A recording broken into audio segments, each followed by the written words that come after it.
Tyrese Haliburton napatayo at naganahan sa ginawa ni TJ McConnell. Drew Holiday para sa isang defensive play, may pa-clutch steal para sa Boston Celtics. Tyrese Haliburton hindi makapaglaro sa game na ito dahil sa hamstring injury. Samantala, Jason Tatum 2-0 na para sa series na ito.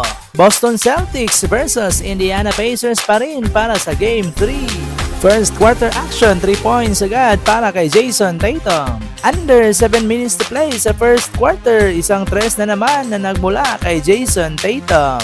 Sa kabilang banda, Pascal Siakam naman may pagbawi ng isang driving layup. Jason Tatum buhat na buhat ang Boston sa first quarter. Second quarter action naman, isang dunk agad mula kay Miles Turner. Andrew Nembhard naman binuhat ang Pacers dahil wala si Haliburton at agad kumana ng isang sidestep backshot. Tyrese Haliburton napatayo at naganahan sa ginawa ni TJ McConnell. Andrew Nembhard para sa isang buzzer beater shot, isang long distance 3 lang naman ang binitawan. Punta naman tayo sa third quarter action, under 8 minutes to play, lamang ng 12 points ang Pacers at sinundan agad ito ng isang spin sabay drive para sa isang easy layup.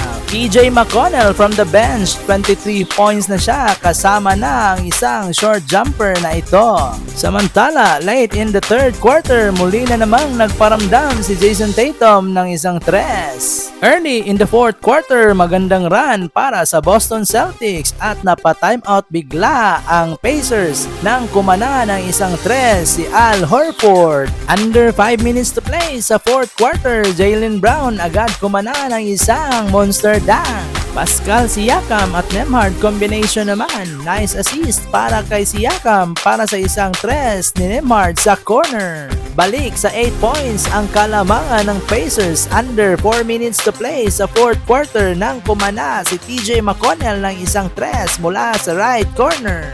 Tatum-Horford combination naman ang pagbawi ng Boston. Isang behind the back pass mula kay Tatum para sa isang tres ni Horford.